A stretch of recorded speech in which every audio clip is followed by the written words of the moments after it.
You're listening to The Stephen Tauriello Show, building a platform of liberty for people in search of truth with a dash of hope and a life worth living.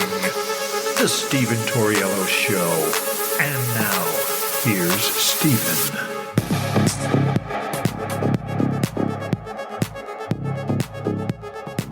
What's up, ladies and gentlemen? Welcome to the show. So, see, I told you I'd get you some more content out there. I'm trying to get you guys as much content as possible. We got a lot of stuff to talk about. And so, as I have extra time, when I have spare time, I'm going to be behind this microphone calling all this stuff out and letting you guys know what is happening. Like yesterday, we talked about narrative saturation and how the media essentially saturates their viewers and saturates the market with their narratives. And now they want everyone to focus on the Trump indictment, Trump indictment, Trump indictment. Nothing else, just the Trump indictment. They're very effective at this, folks. They've been doing this since the Russia collusion hoax.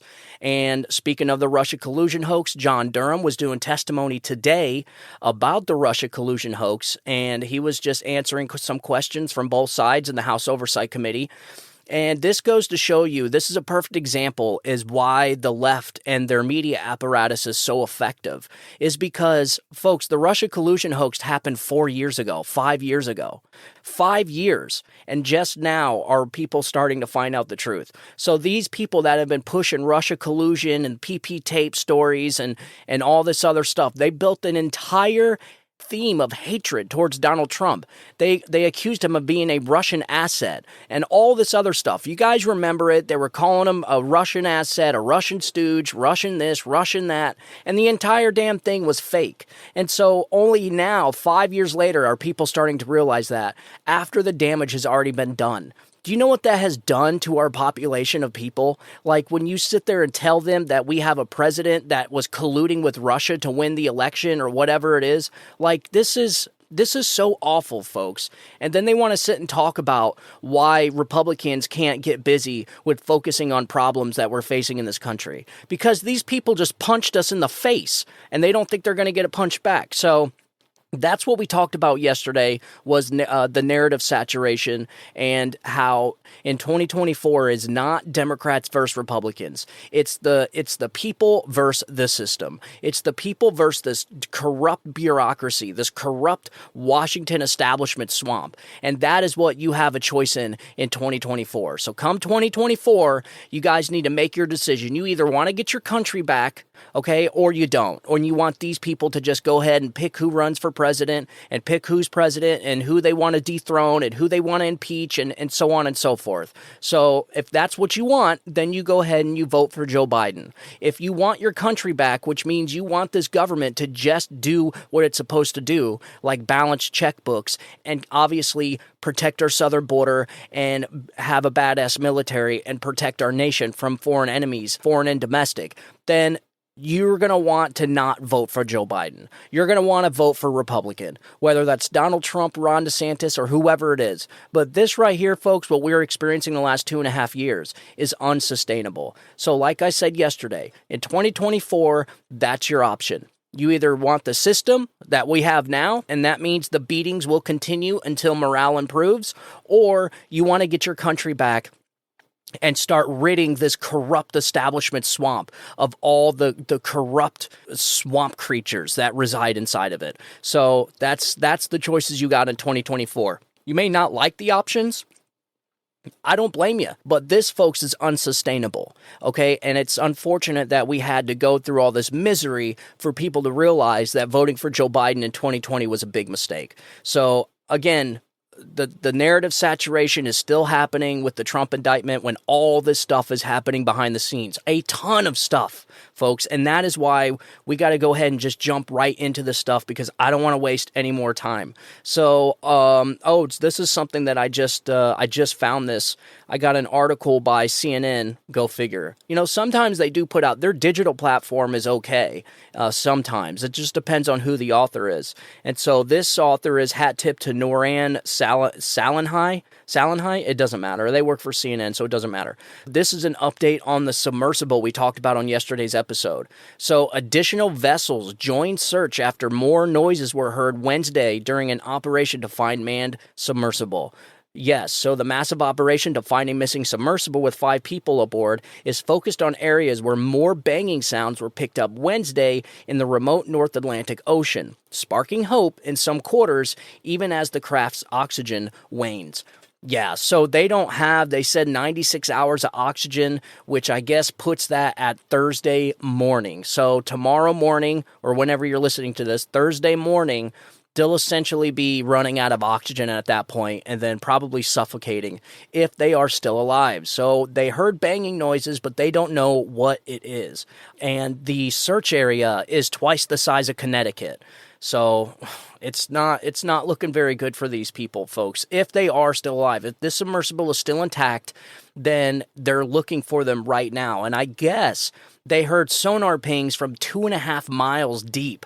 That's crazy. 2.5 miles deep. So I don't know if that's on the bottom of the floor, or what, but here we go. So the underwater sounds were detected by sonar devices deployed to find the 21-foot vessel that lost contact Sunday while descending 13,000 feet to the bottom of the ocean on a tour of the Titanic's wreckage. The banging on Tuesday first came every 30 minutes and was heard again 4 hours later, according to an internal government memo updated on the search. The noises were detected by a Canadian P-3 aircraft and prompted the relocation of resources to explore the origin, but searches have yielded negative results, and the U.S. Coast Guard tweeted early Wednesday. So, following live updates, additional acoustic feedback was heard and will assist in vectoring surface assets and also indicating continued hope of survivors, according to a Coast Guard update Tuesday night. So, I guess they heard these every half hour in half-hour intervals, and then 4 hours later.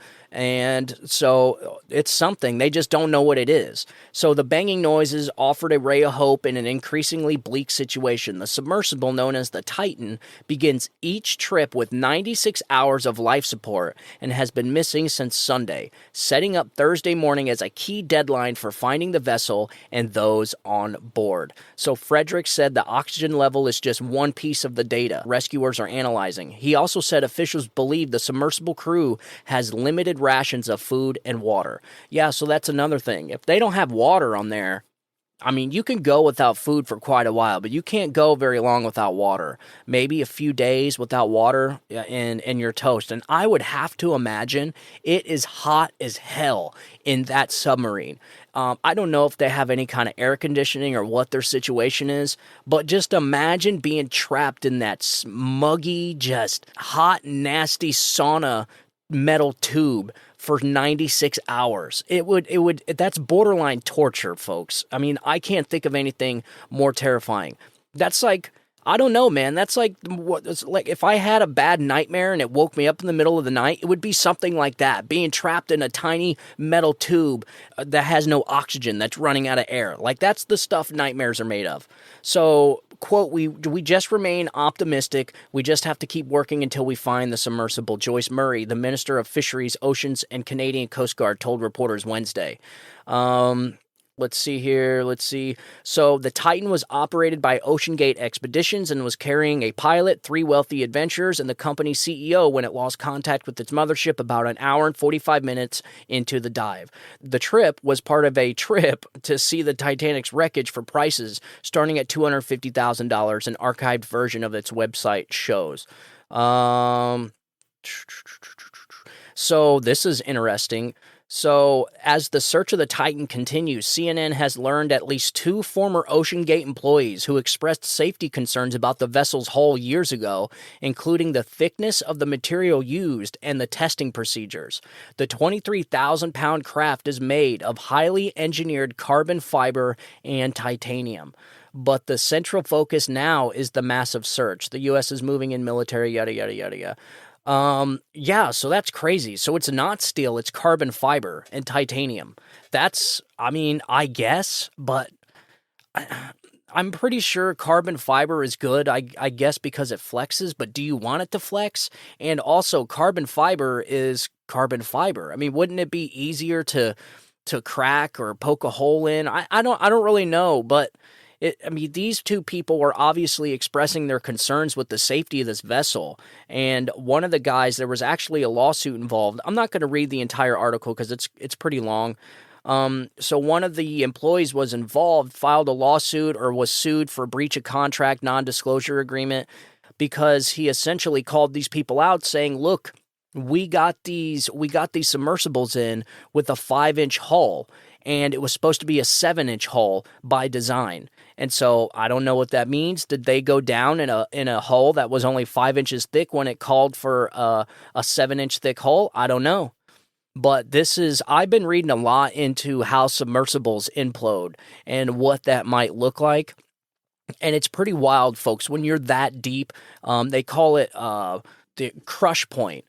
So a submersible has a crush point, which a crush point is just that. It's when it goes so deep that it just crushes like a soda can. Like you would smash a soda can, that's what happens with a submarine. And what's wild about it is that the pressure, the water's coming in so fast. They said try and envision it like a diesel piston. And so what happens is the water comes in so fast that it pressurizes the air inside of the submersible.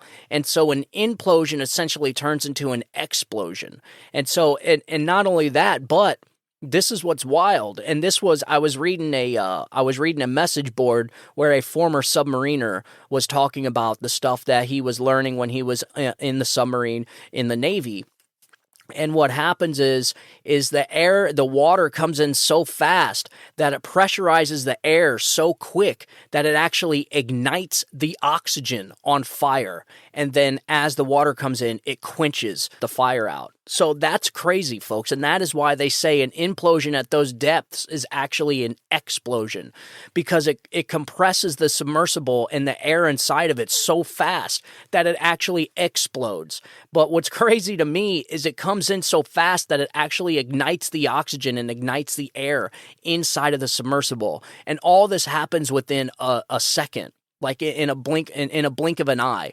So the water comes in so fast, ignites the air, and pressurizes it just like a diesel piston does. So if you didn't know this, but diesel does not use spark plugs like a normal gasoline combustion engine. Diesel only uses pressure, and it has glow plugs. So you have a little glow plug that stays hot all the time, and what it does is a diesel engine that just compresses the diesel vapor so much to where it just explodes. And that is why diesel engines sound different than gasoline engines, and there's a whole lot of different aspects to a diesel engine and a gasoline engine.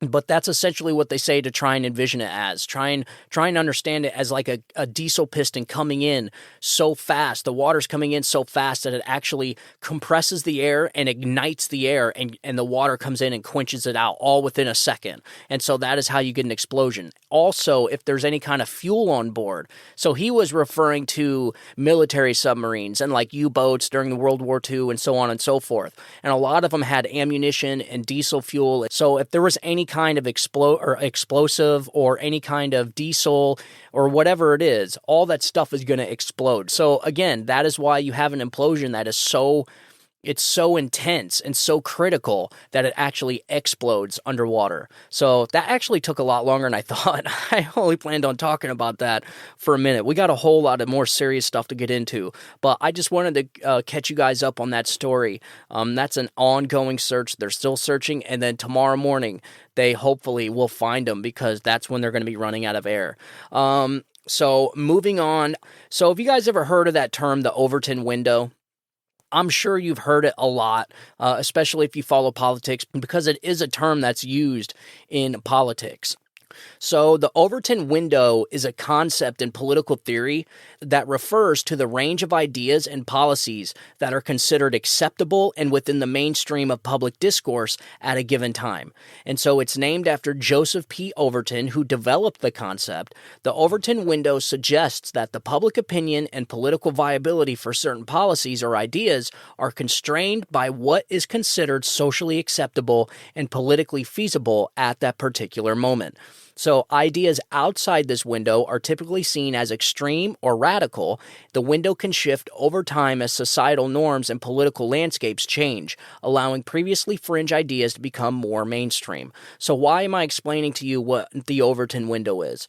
Because essentially what we're seeing right now is the Overton window is changing so rapidly. It's moving so rapidly that it's actually kind of shocking a lot of people, and certainly conservatives, because we're conservative by nature. So we like things to be kind of slow and boring, and there's not supposed to be broad sweeping changes like this. And so when conservatives see this Overton window moving so rapidly, it's like, whoa, whoa, whoa, whoa. And what I mean by that is look at all the things that the Democratic Party and these leftists and their Pravda media and the government are trying to normalize. Like, if you would have said 10 years ago that the federal government was going to mandate vaccines for everybody and mandate everybody wear masks over their face, you would have been like, dude, you're crazy as hell. That will never happen. And guess what, folks? It did. And that is what the Overton window is. So now that is an acceptable thing. So now in the future, if they ever come back out, they're going to be able to have precedent for giving a vaccine mandate. And so that is why the Overton window is changing so fast, and it's not on accident. It's on purpose. They want to normalize all this craziness, folks. They want to set all this abnormal stuff in concrete and cement it in so that it never changes back. And that is why it can be demoralizing at times, because you got to ask yourself, like, are we ever going to go back to the America that we grew up in, to where things are just normal? People go to church on Sundays, you say the Pledge of Allegiance in school, presidents don't get indicted, they get to live on their life after the presidency in peace, and when a president's elected, people just go on with their happy lives and just hope the president does very good. And as Americans, we all pray for that person to hope he succeeds because we succeed. And, we want to keep pornography and sexual ideas out of the elementary schools. This is all the craziness I'm talking about. So this is what the Democrats and the leftists do. They're constantly moving the Overton window and taking us to places we could never even dream of 5-6 years ago. And so this is why you can pretty easily predict what is going to be happening in the next few years. And so I say that pedophilia is going to be that next Overton window. So they're going to try and normalize pedophilia because they're already normalizing this transgenderism, this ideology, this transgender ideology in our elementary schools, in our middle schools. And you can't even deny it anymore.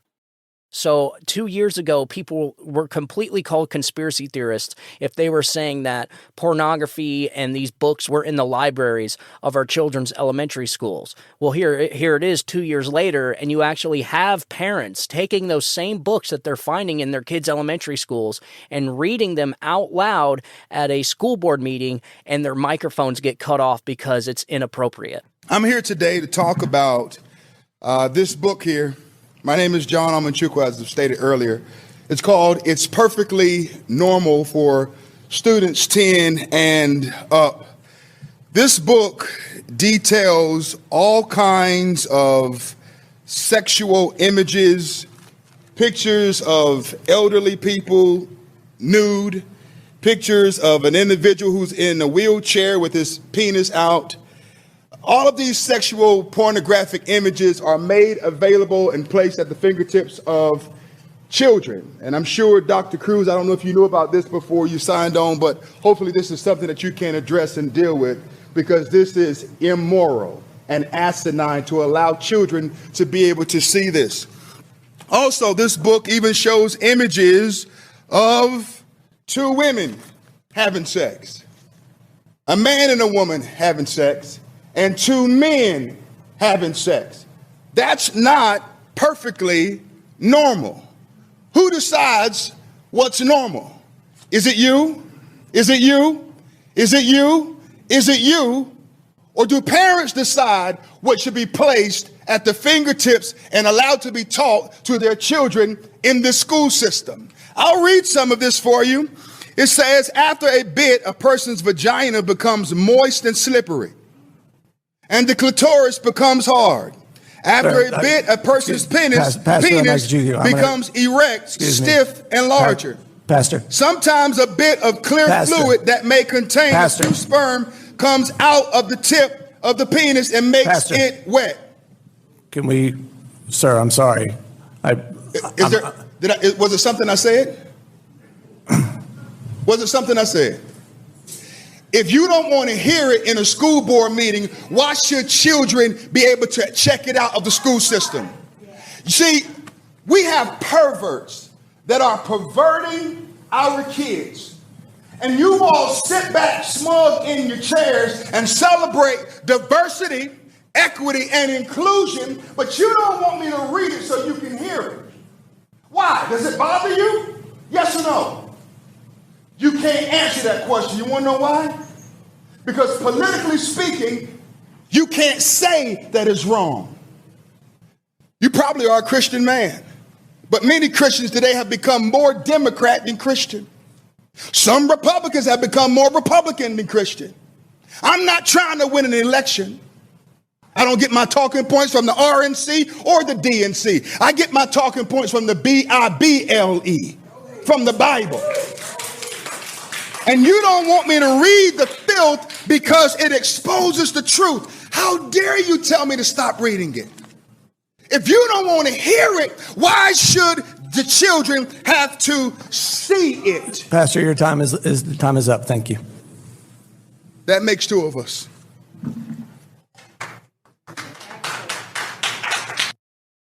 And so these are the same books that they're allowing in elementary schools. And so this is the Overton window. Like the Democrats and the leftists and their media propaganda outlet, their media apparatus are trying to normalize sexuality and sexualizing kindergartners and elementary schoolers and middle schoolers and so on and so forth. They're trying to normalize indicting presidents. They're trying to normalize partisan impeachments and spying on presidential campaigns and investigating the president, targeting presidents, targeting Supreme Court justices, and all this. This is the Overton window.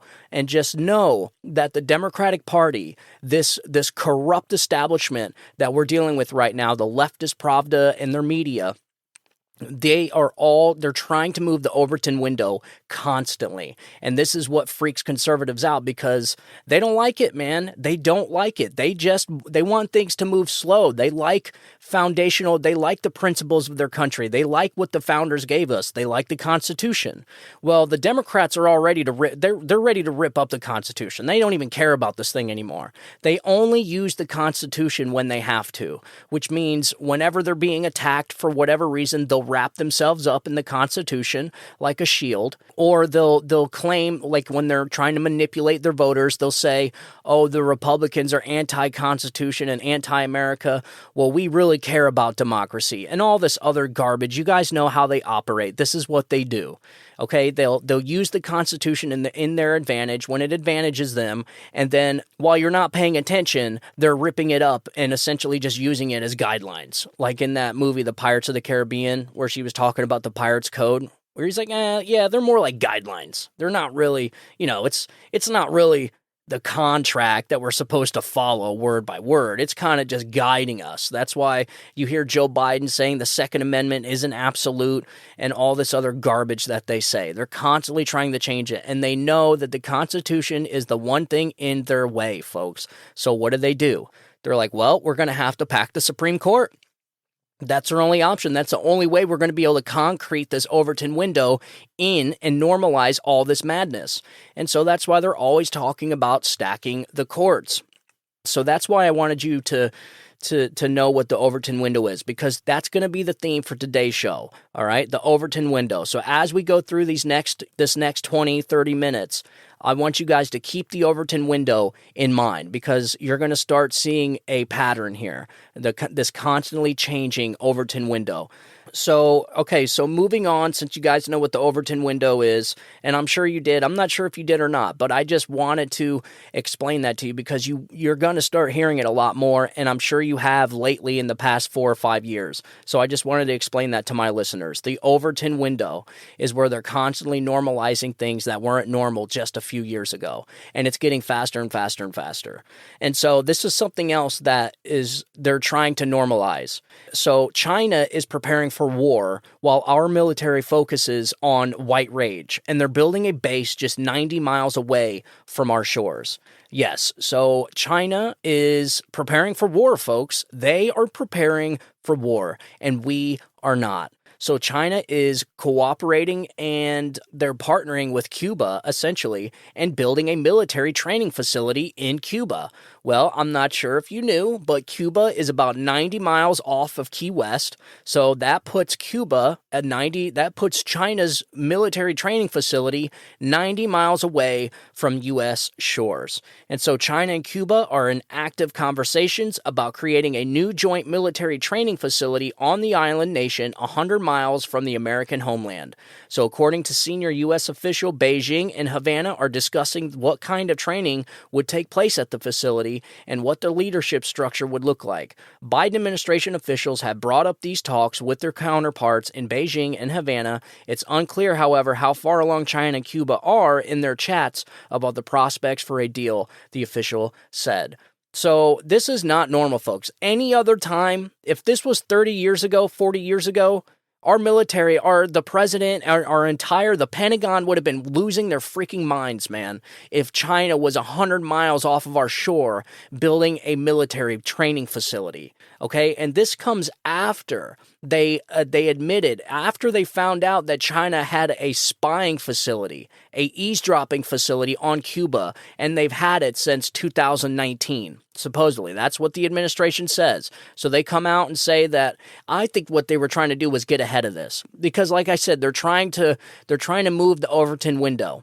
So they're trying to make people think like China having a training facility in Cuba is just normal. It's like everyday routine stuff. Because if you remember, a week ago, we just found out that China had an eavesdropping facility stationed in Cuba that was essentially spying on Americans. And so this is how they drip the news and constantly just kind of nudge that Overton window further and further and further and further. And so this is just normal now. 40 years ago, if I would have read that article, there would have been mass panic by the Pentagon.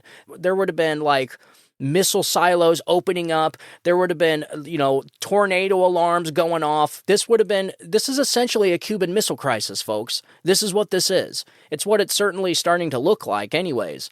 Asked for comment, an administration official said the U.S. can't confirm on that reporting or comment on that specifically. We continue to be concerned about China's long-standing activities with Cuba, adding that Beijing will keep trying to enhance its presence in Cuba, and we will keep working to disrupt it. What does that mean? Like, we're just going to keep working on it. Yeah, we're just going to keep working on it to disrupt it. Like, folks, do you feel comfortable at all, this administration leading us into these early days of World War III? Because I certainly think that's where we're at right now. I mean, we are, I think 10 years, 20, 30 years from now, they're going to look at these days and they're going to say, these were the days that led us to World War III. And so this is why, because we'll keep working to disrupt it. Like, what does that mean? You better start doing a lot more than that, dude.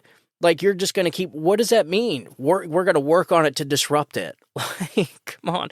You better get your ass over there and start figuring out what's going on.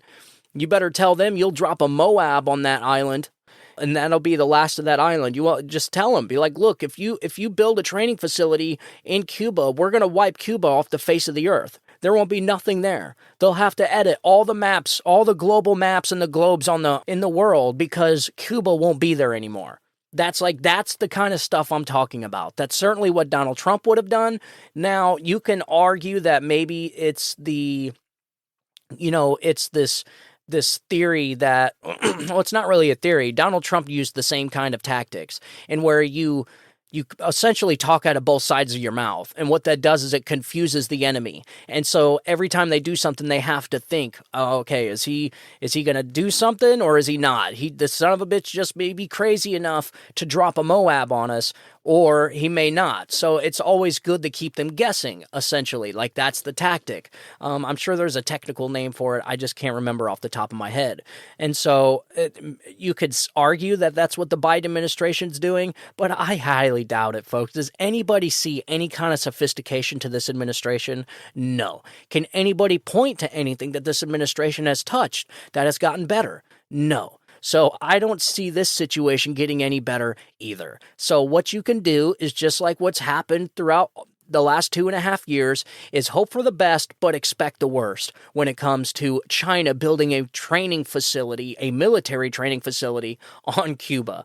So officials were granted anonymity to discuss a highly classified intelligence issue. The Wall Street Journal was first to report on the negotiations. The revelations comes on the heels of Secretary of State Anthony Blinken's trip to China, where on Monday he met with paramount leader Xi Jinping. Anthony's hard for me to say because I got my older brother's name is Anthony. And so every time I see the name, I want to say Anthony or Anth, but it's Antony, Antony. So every time I see it, my mouth, I automatically want to pronounce it as Anthony. So it's actually Anthony Blinken.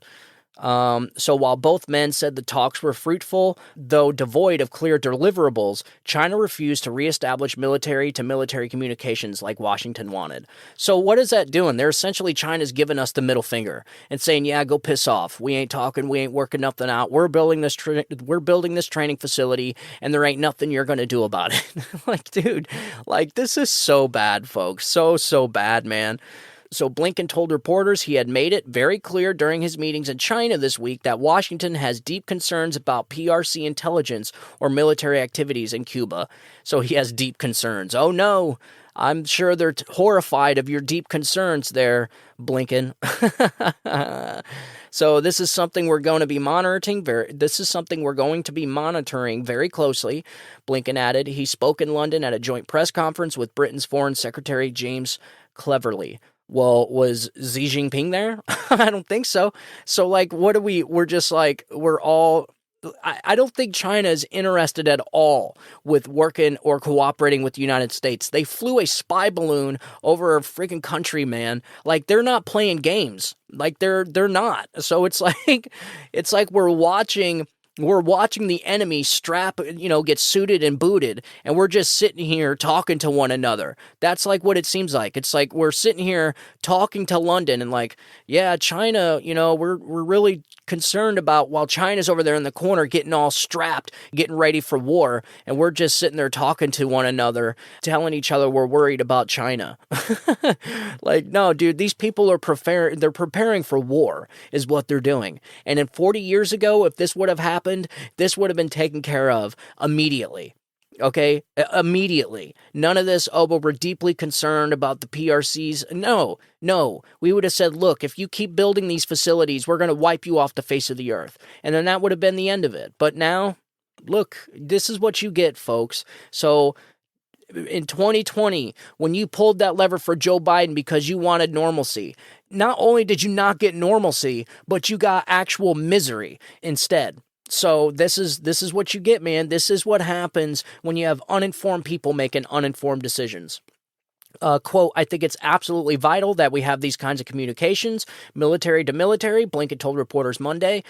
That imperative, I think, was only underscored by recent incidents that we saw in the air and on the seas. Yeah, so in my previous episode, maybe a week ago, we talked about how a Chinese fighter jet buzzed one of our fighter jets, and a Chinese destroyer ship, a battleship, cut off one of our ships in the South China Sea or the Taiwan Strait or somewhere over there by 150 yards. Essentially just cut out right in front of us.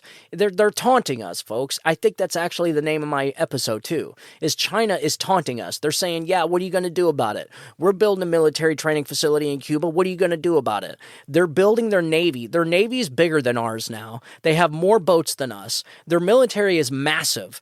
They are not stopping at nothing. And here it is. We're deeply concerned. So it's like, dude, I'm sitting here trying to warn people, like, people need to get ready. I'm not trying to stoke fear. But like I've always said from the very beginning, you need to get ready, get food, get rain barrels, get a garden going, because I'm telling you, I think these are the beginning years of World War III. So 10 days ago, the Biden administration admitted China had a spy base in Cuba since at least 2019, after initially saying without elaboration that the reporting on negotiations over such a base by the Wall Street Journal, Politico, and other outlets was inaccurate. So what happened was they were essentially going to lie, They were going to lie, and then this story came out, this intelligence came out or leaked or whatever happened, and they pretty much knew they were going to get called out on their lie. So they just said it was inaccurate, and then now they just came out and straight up admitted, yeah, it's been there, and not only has it been there, and we lied to you about it, but it wasn't even our fault. It happened during the Trump administration. Like, that's what they said. Dude, this stuff is so awful, man. The Trump administration officials insist that they were not aware of intelligence on the spy base while they were in office. But during a Sunday appearance on CNN, former Defense Secretary Mark Esper said, quote, he would not be surprised by China's actions. So, yeah. So there you go, folks. They're moving the Overton window. If this was 30, 40 years ago, this would have been unacceptable by any stretch of the imagination. There was no way 40 years ago we were allowing communist China to build a military training facility 90 or 100 miles away from U.S. shores. So listen, this isn't good, man. This isn't good at all. All right, so that's the end of that. I just want, like I said, people be prepared. Go get food rations. Go get garden. Get a garden set up. Get some rain barrels. And most of all, this was something me and my wife were talking about, was antibiotics. They need to stock up on antibiotics because in a worst case scenario, say it's like a freaking apocalypse and they knock out the power grid or whatever it is that they do, antibiotics is going to be vital to survival, folks. That antibiotics is one of the greatest discoveries throughout mankind. So without antibiotics, there's going to be a lot of people dying because antibiotics is, I know we take it for granted now, but like I said, that increased the life expectancy of humans drastically when antibiotics came out, because hundreds of years ago, before antibiotics, people were dying at 30, 40 years old from, the common cold and the flu and so on and so forth. So antibiotics is really important. How you get the antibiotics, I don't know. I can't make any suggestions. There are a couple places that you can get them from. I think one is Jace Case, and I'm not an advertisement for Jace Case, so just a disclosure. I do not advertise. I don't have any ads for Jace Case. But Jace Case, I guess, is like this.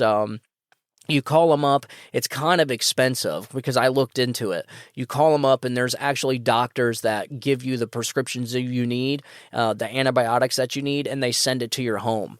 Or I think you may pick it up at a local pharmacy. But the whole thing with that is how long do they last? Like the shelf life on antibiotics, I guess maybe 10 years.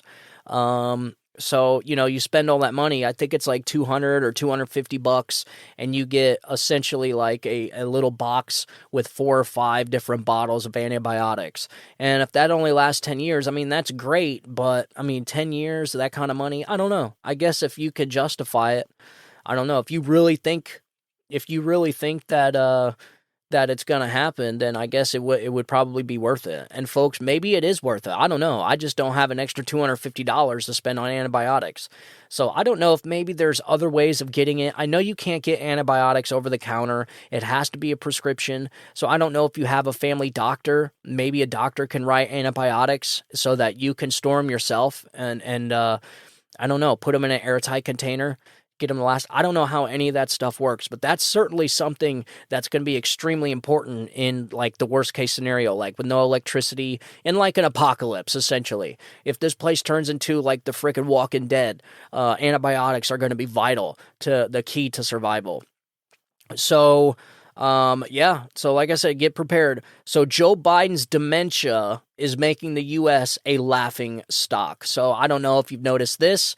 The media is going to do nothing but talk about Trump indictments, folks. That's it. That is what they live for. That is what they're doing. They're saturating the narrative. They're saturating their viewers with the narrative, and that is all they're going to be talking about. So you're not going to be hearing any of these gaffes or any of these awful appearances by Joe Biden that, the guy is losing his mind, folks. He looks like he needs to be in a nursing home. Again, just complete disaster is what this guy is. So here's a quick little audio clip of Joe Biden, the gaffe machine, doing what he does best, and that is making America the laughingstock of the world. Here, check this out. Concluded a speech on gun control at the weekend by telling his audience, "God save the Queen, man," to which someone should have replied, "She's been dead almost a year, man." Why would an American president speaking in America to an American audience say, God save the Queen? Has Biden forgotten what country he's in? Someone needed to tell Biden that Connecticut, where he was speaking, was New England, not England. All right. God save the Queen, man.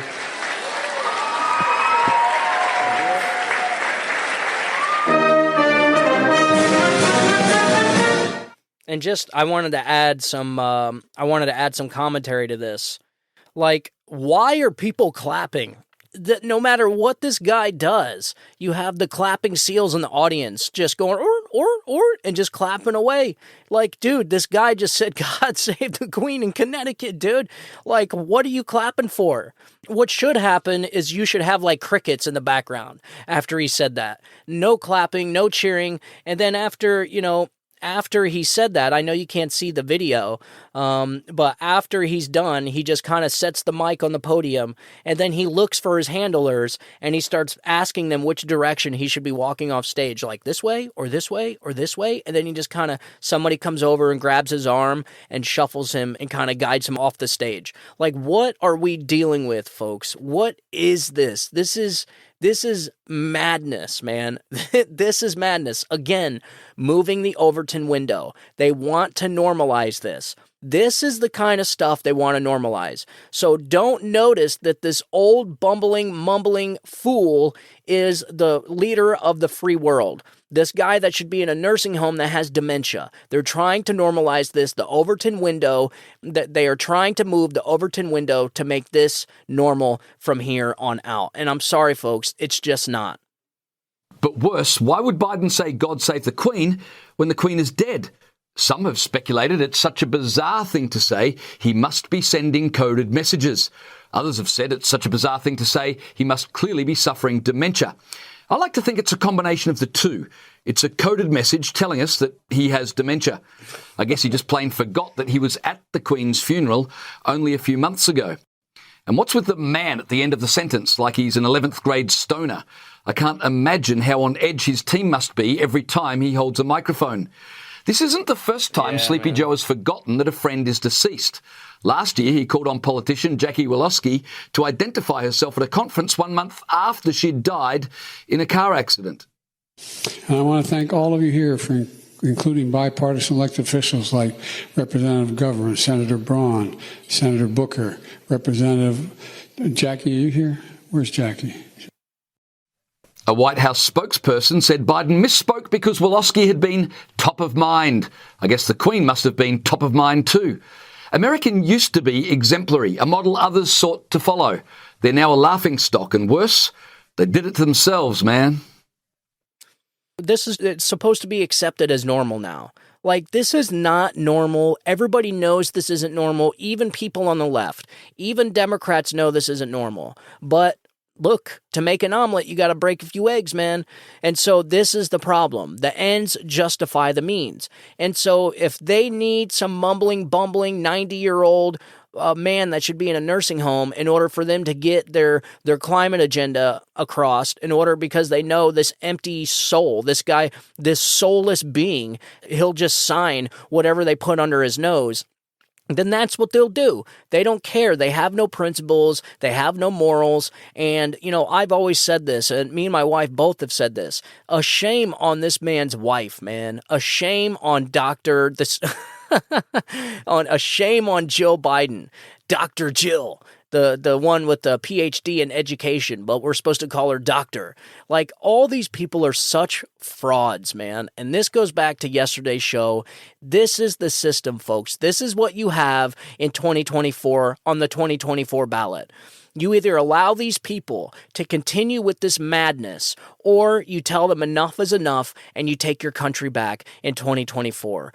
Whoever it is, whether it's Trump, DeSantis, it doesn't matter. But this right here, folks, is unsustainable. And if Joe Biden wins or any Democrat wins, then all that's going to do is it's going to normalize all of this. Because by then, after 8 years of this madness, it's just going to be accepted as normal. You're talking about almost a whole decade of this kind of madness. People are going to completely forget what America used to be. And America, this story of America will be just that. It'll be a fairy tale. It'll be a story you tell your kids, you tell your great-grandkids or your grandkids when sitting around a fire about what America used to be. So you guys have a decision to make come 2024. And I'm telling you, folks, this is not normal. They're trying to make it normal by moving the Overton window and trying to normalize that we have this mumbling, bumbling old fool that has dementia that is running our country into the ground. And it's just not normal. None of this that we're experiencing is normal. And it doesn't have to be this way, folks. It doesn't. So I wanted to go ahead and share that with you. I don't know if you guys have heard. So you guys remember yesterday I was talking about Robert F. Kennedy Jr. So Robert F. Kennedy Jr., Joe Biden's got some issues.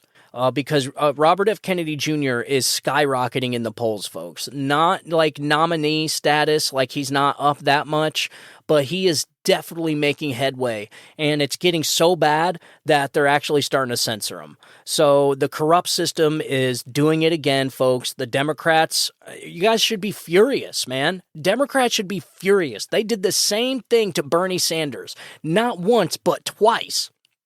And they're doing the same thing to RFK right now. So RFK Jr. is being algorithmically censored. So essentially, he's talking about some vaccine. He's doing a vaccine. He's on somebody's podcast, I think, and he's discussing vaccines. And he put a YouTube video out, and YouTube just shut it down. And so I guess what happened was the person he was doing the podcast with is pretty like tech savvy and got in to find out what they said on that episode that triggered the algorithm to censor the video, and it was his name. It was Robert F. Kennedy. Yes, so they're after this guy, man. People think that this stuff doesn't happen, but it does. You have an entire system. You have YouTube censoring anything Robert F. Kennedy Jr. says because Robert F. Kennedy Jr. is a threat to Joe Biden. Nobody has a problem with Joe Biden and this administration weaponizing every single institution we have in this country in order to get him across the finish line. Like, nobody has a problem with that. Like, this is what I'm talking about, the Overton window. Like, they're trying to make this normal to where the executive, the president of the United States, can just weaponize and politicize all the institutions we have. Like, we know Twitter, we know the government was colluding with Twitter to get him across the finish line the first time, okay? And if it wasn't for Elon buying that crime scene, Twitter, we wouldn't have known about any of this. But folks, he doesn't own Facebook, he doesn't own YouTube, and so these people are still out there censoring the hell out of anybody that's a threat to the Biden administration. Okay, they want Joe Biden to stay in that position, so they are going to do whatever they have to do. If that means censoring a Democratic candidate, then that's what they'll do. So I got an article here from the Washington Examiner, hat tip to Christopher Hutton. So Robert F. Kennedy Jr. presence on social media and the presidential race is set to challenge platforms' policies regarding speech and elevate the topic of censorship due to his vaccine skepticism and conspiracy theorizing. His candidacy has already created a number of difficult situations for media outlets and tech platforms that feel pressure not to air his more controversial statements, but also do not want to censor a politician. Yeah, so what do? You just stop censoring. Don't censor people. It's pretty simple. I don't know what else. I don't know how else to handle it. We never used to do this in the past, folks. Like, why all this censoring all of a sudden is mind-blowing to me. Because the arbiters of truth, YouTube, they've been wrong on everything when it comes to masks. When it came to the vaccine, they were wrong about everything. So the Pfizer representative comes out and essentially says, yes, the vaccine was never intended to stop the infection, to stop the spread. Like, are you serious? In fact, I actually have that. I think I have that here somewhere. Yeah, here, check this out. The Pfizer COVID vaccine tested on stopping the transmission of the virus before it entered the market. If not, please say it clearly. If yes, are you willing to share the data with this committee? And I really want a straight answer, yes or no, and I'm looking forward to it. Thank you very much. Regarding the question around, did we know about stopping humanization before it's entered the market? No. We had to really move at the speed of science to really understand what is taking place in the market. And from that point of view, we had to do everything at risk. So there you go, folks. It's like, so why do these people get to be the arbiters of truth? Like, so they were wrong on everything. Every single thing they have been wrong on. They've been wrong on the last 8 years. And yet these people are still the arbiters of truth. Let this man talk. You know, this is what happened in the 2020 election because Twitter censored the Hunter Biden laptop story. You had 15% or 20% of Democrats that said they wouldn't have voted for Joe Biden if they would have known about that laptop. And so there you go. You have the YouTube, you have the algorithm again, trying to get Joe Biden across the finish line, censoring people in order to benefit the Democratic Party. This only goes one way, folks, and it's always like that with everything. When it comes to leaks with the DOJ, there's never anything leaking that's bad about the Democrats coming from the Department of Justice. Never. Okay, it's never Democrats that have really important things to say that are getting censored on YouTube. Never. But yet they could sit and lie all they want, spread lies and propaganda, that's not censored. But people trying to tell the truth, or if whatever they think is the truth, and that gets censored. Or people will sit there and say their opinion, or they'll say a theory, and then it ends up being true 6 months later. And so we've seen this happening over and over and over again, and YouTube is doing it again, man, again. They need to just stop, listen, YouTube. If you're listening to this, which I'm sure you are, you need to stop censoring people. I get you want to censor the KKK members. You want to go ahead and censor those people. Fine, whatever. I get it. I understand. But censoring politicians, dude, censoring candidates, that's insane. Are we not done with this stuff yet? Like, for real? Have we not learned any lessons? Like, this is so crazy. This is the Overton window, folks. This is what they're trying to do. Again, the Overton window is changing so rapidly that they're trying to normalize this mass censorship of speech. This is not normal. Never, ever in American history have we ever had mass censorship like this. I know, I get, like, the internet's new and video platforms are new. I get it. But this whole censor, like, everything, or censor, this whole thing, like YouTube and Google and these a few nerds at the top are going to be the arbiters of truth because they use PolitiFact and Snopes as references. This is garbage. You cannot do this. Nobody should be the arbiters of truth. Certainly not these people, being how they've gotten everything wrong in the last 8 years. So the tech companies are being more careful with their censorship now that Mr. Kennedy is running for office. A representative for Kennedy's campaign told the Washington Examiner. However, he is still being censored by YouTube and perhaps more subtly on other platforms, though it is hard to tell since their algorithms are not transparent. And see, this goes back to when I told you that this tech-savvy person he was doing a podcast with looked up what they were censoring or what triggered the algorithm, and it was him. It was so wild. They thought it was either COVID or vaccine or one of those words that they said that triggered the algorithm. But no, it popped up RFK Jr. It's crazy, man. The representative specifically noted YouTube taking down an interview between psychologist Jordan Peterson and Kennedy. Google, which owns YouTube, said the interview had been removed for violating its rules against alleging that vaccines cause chronic side effects beyond those acknowledged by health authorities. Other interviews with Kennedy are still available on the video hosting platform. So what happens in 5 years from now, folks, when it comes out, when the truth finally comes out that this was causing mass side effects? Well, are these people not going to be held responsible for censoring that? Like, what if YouTube and Google could be saving people's lives right now by not censoring RFK Jr. when he talks about vaccines? Like, this is what I don't get. Like, they could be hurting people right now by censoring this. What if somebody out there is getting ready to get a booster, their 10th booster or something? Like, what if RFK Jr. stops him from doing it? And what if that happens to save this person's life? You see what I'm saying? It can go both ways. That's why you should not have these people being the arbiters of truth. Okay, so again, just let it go. People can make up their own decisions, okay? And this is why people have lost so much trust in the healthcare institutions. So much trust. It's not because RFK Jr., it's because of the censorship. That is why. Because people just don't know the truth. So instead of letting people hear both sides of the story, even the side they disagree with, they censor one side and push another side. And even though all these medical experts have been wrong, folks, it's not like they're right on everything. They've been wrong, and I guarantee you 5 years from now, they're going to be wrong on this. And because somebody's going to have to explain the massive uptick in autism. And can we at least start having that conversation? Like, not allowing people to have the conversation, not allowing people to debate or people to see a debate.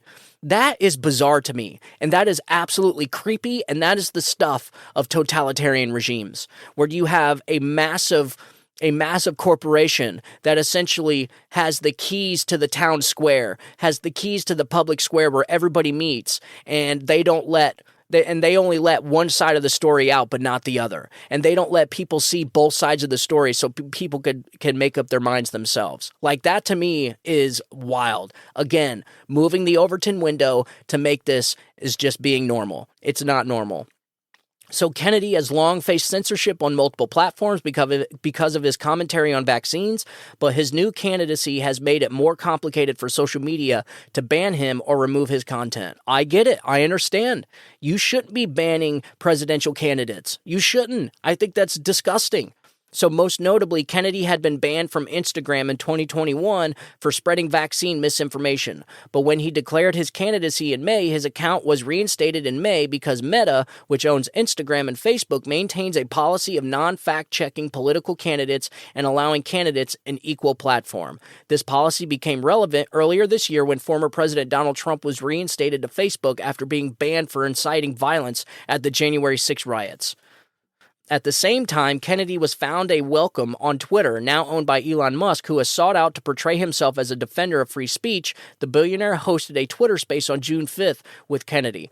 Still, Kennedy has faced censorship as a candidate, especially for his views on vaccines. ABC News, for example, took the unusual step of cutting out several segments of an interview with Kennedy in which he discussed his views on vaccines, citing editorial judgment. Who? Like, this is what I don't get. I get that they're using all the expert testimony and all the expert science that they're getting. But folks, there's other scientists that are saying the opposite. So for every scientist that's saying this, there's a scientist saying the opposite. And so again, you're only getting one side of the story here. So what if the experts they're listening to are wrong, and the ones that they're banning or the ones that they're not getting information from and not citing their research, what if they're right? So there you go. This is why you cannot be the arbiters of truth. Google and YouTube should not be the supreme beings of truth. I'm sorry. So a controversy over Kennedy's commentary on vaccines exploded over the weekend after he appeared on the podcast of Joe Rogan, the popular interviewer who frequently criticizes the public health establishment. Amid the debate, Dr. Peter Hotez, a vaccine scientist, was pressured by Rogan to debate Kennedy on his podcast. Hotez declined, arguing that his appearance alongside Kennedy would legitimize his views. Quote, anti-vaccine disinformation is now a lethal force in the United States. I offered to go on Joe Rogan, but not to turn it into Jerry Springer show with having RFK Jr., Hotez told MSNBC host Mehdi Hassan. No, go and debate, folks. This is, again, the Overton window is changing to where it's just normal for people not to debate. It's just normal for just one side to have the narrative and the other side just gets shut out and censored. Because this is how bad things happen.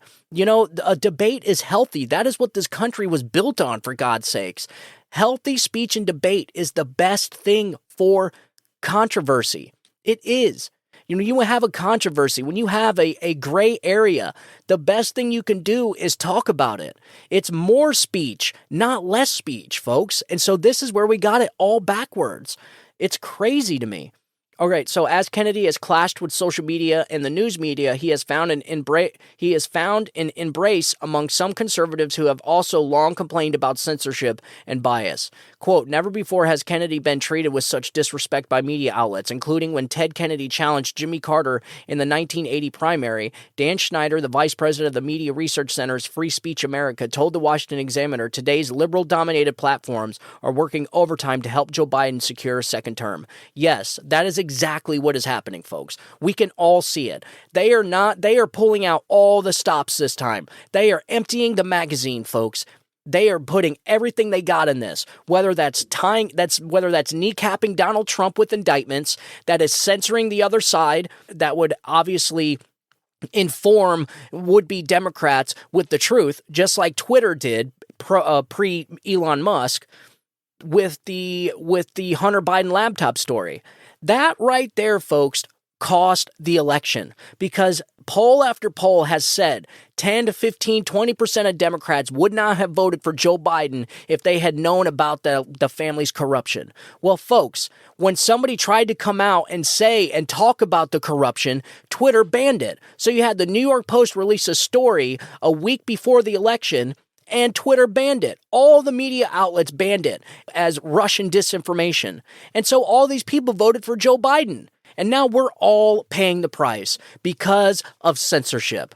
YouTube and Google, stop censoring people, man. You're going to have to let these people talk. Let people hear both sides of the story. It's not your place to sit here and tell people what they should hear and what they shouldn't hear. It's not your place to try and get a president over the finish line. I am sorry, but you need to just stay out of it. Stay out of politics. There's no place for you here. Let the American people vote. Okay, let the American people do what we do. And you know what? You have a vote too. You know, even though you're a multi-billionaire, you own Google, you own YouTube, whatever, you got a vote too, just like everyone else. And you get one vote just like me. So just for this one time in your life, can you please just be the same as everybody else? You know, this is the one time that everybody is equal, because all of us have one, and one is all we need. Okay, so it's like, come on, man, stop censoring people. So here it is. Having a presidential candidate that's basically anti-vaccination and that's putting out potential misinformation could do a lot of damage. Dr. Davidson Hamar, a professor of global health at Boston University, told the Washington Examiner. And not just to programs like COVID control, but to routine childhood and adult immunizations. Folks, I'm telling you, they're going to be wrong on all of this 5-10 years from now. All of this is going to be coming out. You're going to be seeing lawsuits, just like you guys know those commercials you see on TV where they're like, were you wearing certain earplugs during this time, yada, yada, yada? Well, call this number right now for a class action lawsuit. And that's what you're going to be hearing. But you would be hearing it right now, but somehow, some way, the United States, the federal government, and all these pharmaceutical companies are completely immune with lawsuits. Nobody can sue the pharmaceutical companies. Imagine that, folks. It's just disgusting. Again, the Overton window is rapidly changing to try and normalize all of this. People would have been losing their freaking minds if you couldn't sue the pharmaceutical companies for having negative side effects for one of their products. Are you serious? So here it is. Come to find out, who knows, 5-10 years down the road, and maybe there's not, folks. Maybe it's nothing, but there's certainly something there we need to look at. But what if 5-10 years down the road, and it come to find out that this really was having negative side effects on millions of people, and they just censored the truth. They blocked people from getting that information. It is so crazy to me, man. It's so crazy. And again, it only happens on one side. So that's what bothers me even more. It's one side, and that's the only side that gets censored. So go figure. So yeah, that's all I got for today. That's everything I have. One more thing I wanted to add in. This is crazy. I just seen this. So this is gonna bake your noodle. So check this out. So stimulus update. So new proposal could give Americans monthly $1,200 paychecks. So in an April 9th op-ed, Representative Ilhan Omar voiced her opinion on supporting two proposals which could benefit millions of American families. Like, folks, have the Democrats not learned what inflation is? Like this is 5th grade economics here. Like, have they not learned their lesson?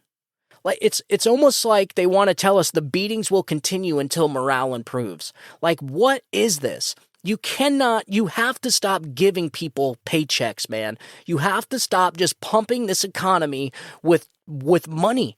You can't just buy your way into office, man. I know that's how it's always worked, but this is the kind of corruption we need to get rid of.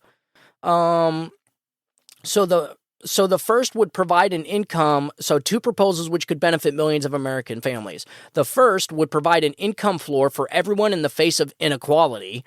Meanwhile, the second proposal would make the expanded child tax care credit permanent. So Stimulus 2023 updates to know. All right, so first Omar said she will keep pushing for measures such as guaranteed income through legislative proposals like Support Act. The Support Act would ostensibly send $1,200 per month to every adult and $600 per month to every child through local governments via cash payments over a 5-year period. What?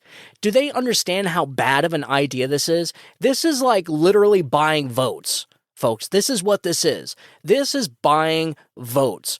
Oh, I want that $1,200. Is anybody going to vote against free stuff? Like, who hates Santa Claus? Like, everybody, this is what I'm saying. It's like, it's so hard to vote against free stuff. And the Democrats are masters at just giving free stuff.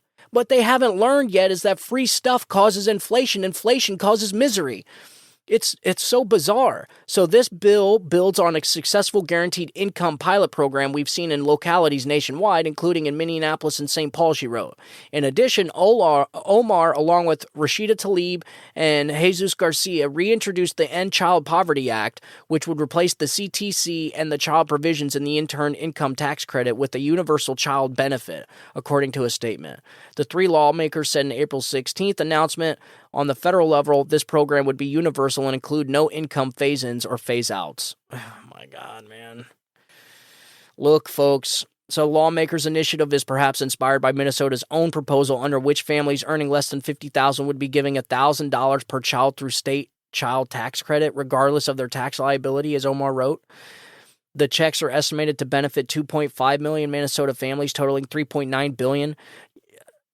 Folks, but this has to come from somewhere. This is what I'm saying. Like, this is insane. You can't just print money and give it to people. Have these people not learned this? Like, this is why I say, do 3 random people out of a phone book can do a better job than this. We all learned in 5th grade economics, you cannot just print money because it causes inflation. It devalues the currency. Like, when you just make more of the paper, that means the paper that is there is worth less. Like, have they not learned this? This stuff drives me nuts, man. It's like, why are the beatings will continue until morale improves? But morale is not improving, and so they will continue to beat people. This is what they're doing. And people are like, yeah, I'll take a $1,200 check. Yeah. It's like they don't get it. They do not get it. And my God, we need to send this message really, really good. You cannot print any more money. Enough of the spending. The spending has to stop. We have a huge spending problem in this country. Okay, we don't have. Their only fix to everything is just to spend more money, pump more money in it. This is like easy stuff. Any American family out there that has credit cards, that has bills, that has all these subscriptions and Amazon subscriptions and Netflix and all this stuff, what is the first thing you do when you're coming up to your budget? You go back and you start cut spending. You start to cut spending. Okay? You don't ask for a credit card limit increase. You say, whoa, I'm going to have to cut back on the Netflix. I'm going to have to cut back on the Amazon. That'll save me like $20-25 a month. That's what we need to do. But this government, specifically this administration, does the opposite. I'm not saying Republicans are innocent in this. They spend a lot of money too. But the thing is this is way overboard. $7-8 trillion in a 4-year period? This is crazy. And the thing is that money is going nowhere, folks. It is going almost 100% to corruption. It is going nowhere. We're not getting any new bridges. We're not getting any new roads. Like, where is this money going? What are you seeing happen to it? It is going into the pockets of the rich elite, folks. It is going to places like Ukraine. It is so corrupt. Our system is so corrupt. This is what I said yesterday. Our system has reached the event horizon when it comes to corruption. We are at terminal velocity with corruption here. There is no more. We cannot have any more corruption than what we have already. All this needs to stop. It has to stop, and you can do that in 2024. So I wanted to throw that one last thing out there. I wanted you guys to know that, yes, the Democrats are trying to buy votes with another stimulus check, $1,200 check. It's not going to pass, thank God. We cannot afford it, folks. That would make inflation skyrocket. These people never learn. They never learn. They just keep spending money as inflation keeps going up and up and up and up and up. And it's hurting all of us, folks. Look at your 401k. Look at your retirement.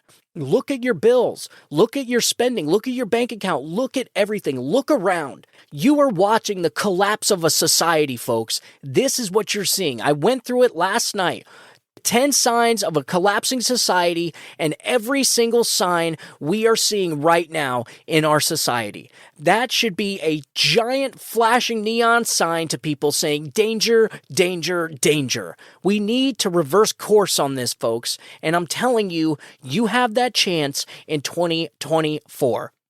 It doesn't have to be this way, folks. So come 2024, you have that opportunity. You have one vote. You have one vote, and so does everybody else. And you can use that one vote and change the direction this country is going in. And only we can do it as a country. Only we can do it as a population. I get a lot of people are saying, yeah, but they're just going to cheat. They're just going to rig it again. They're just going to, I get it. They probably are. Yes, because that's what they do. They specialized in it. They mastered how to rig elections. Yes, we're probably going to have election month now. Like I said, they moved the Overton window. It's not election day anymore, folks. They want to normalize election month. Okay, election 2 months. It's going to be like election quarter. It's going to be like election for 3 months. That's essentially what it is, because between early voting and then the month after the election of counting and ballots coming in from all over the place, new batches being found, this is what they want to normalize, folks. They are changing the Overton window rapidly, and they're trying to normalize all this mass chaos in our elections. All this craziness we just experienced the last 2 election cycles, this is what they want to normalize. And I'm telling you, if they get power and retain power in 2024, it will be normalized, because you're talking about 8 years of voting month. That's what I'm talking about. You're talking about 8 years of just mass chaos. And I'm sorry, folks, but it's going to be normal. I don't know if I've ever played you the Yuri Bezmenov audio. I think I'm going to go ahead and play that in the next show. You guys have to listen to Yuri Bezmenov. He is a KGB defector that essentially came over here, did an interview back in the 80s, and said step by step by step how the elite establishment was going to change the country forever. Okay, and they do it through demoralization and then normalization. Like, there's a whole process. It's like a 4-step process. He goes through every single step, and every single step we are witnessing right now, just like the signs of a collapsing society. Folks, we are witnessing things we have never seen before in our lifetimes. Things this country has never seen before, ever in history. And the Democratic Party and this corrupt Washington establishment swamp that has had the levers of power for decades want to normalize all of this. They want to normalize the DOJ being weaponized and targeting political opponents. They want it to be normal for Republicans to be locked up and thrown in prison. They want it to be normal for the FBI to be spying on normal Americans. They want it to be normal for the intel agencies to be targeting Christians and Catholics. They want all this normal stuff. They want elections to go on for months and months and months. This is what they're trying to do. And once they normalize this stuff, it is over. And at least it's going to be extremely hard to change it back, because that's how it always is with everything, right, folks? Once it changes, it's extremely hard to change it back. And that is essentially what they're trying to do. So anyways, I want you guys to pay attention to the Chinese, this Chinese military facility, this training facility over there in Cuba. This is going to get wild. We haven't had to worry about anything like this in Cuba since the Cuban Missile Crisis. This is crazy, folks. Essentially what is happening is China is preparing for war. I don't know how else to say this. When you have China that is pumping out more ships than we've ever seen, and they have more Navy ships than we do. When we have China that has supersonic or hypersonic technology that we don't. Like, they're investing all this time and money and effort into their military. What does that tell you? They're building islands in the middle of the freaking ocean, man. And those islands are whole military bases. All this stuff. So they are preparing for war, sending over spy balloons and so on and so forth, spying on our nuclear facilities. And you have a president that is out there just allowing this to happen. In fact, how many times has he told the American people, oh, don't worry about China. China's not a threat. They're our friends. So this and that, this and that. So this guy got millions of dollars from China, right? So his family, his 20 LLCs that he's got, that's a fact. We know that for sure. There has been money coming from China into the Biden LLCs, into Biden Inc. That is a 100% fact, okay? For what? What goods and service did the Bidens provide to earn these millions of dollars from China? Okay, that's what I want to know. And that's what we know so far. Supposedly there's even more bank accounts coming out soon, and with even more money. They're saying like 20, 30 million was rounded up into the Biden Inc. All these 20, 30 LLCs that they got, laundering all this money. So it makes you wonder, is our president compromised? I don't know, because he's awfully soft on China, folks. Awfully soft. And I did not see China doing this stuff when Donald Trump was president. This is why I say we are a complete laughingstock of this world. We are the complete laughingstock. We are a joke. Joe Biden is a joke. Okay? People do not take this man seriously. And how can you when the guy looks like he should be in a nursing home? Okay, he's like that old guy all the teenagers take advantage of and drink his beer and have parties over at his house and make fun of him behind his back. Like, this is what we're dealing with, folks. So you have China building military bases in Cuba now. So, look, I don't want to have to say I told you so. I just want people to be prepared, man. Get rain barrels, get gardens, just get prepared. Get antibiotics if you can. Get that kind of stuff that you're going to need in a catastrophic event. Because most likely they are going to attack our power grid, because our power grid is not hardened. I think only like less than 5% of our power grid is actually hardened against EMP blasts. So most likely that's probably what they're going to use. A high atmospheric nuclear explosion will wipe out mass portions of our electrical grid for weeks, months, maybe even years. You're talking mass chaos, folks. And then that's if they don't attack with some kind of land invasion coming from Cuba. So they can knock out all the power, and right when people are starting to die off and starve to death, they just come over and just steamroll over our military. This is the kind of stuff you got to think about. And is this possible? Absolutely. Is it probable? Not likely. But I will say this, the probability of China kicking our ass, kicking our military's ass, is increasing more and more all the time, because this Biden administration is just awful. Okay, our military is not being ready. Our military is not ready for this. They are not equipping the military with what they need, and a lot of this is to blame. Inflation is a lot to blame with a lot of this stuff. So inflation just doesn't affect us. It affects the military too. So you have the military that has to spend more money on weapons. It costs more money for bombs, more money for tanks, more money for jets, more money for fuel and guns and ammo and so on and so forth. So it affects the military too. So listen, folks, this is a complete disaster.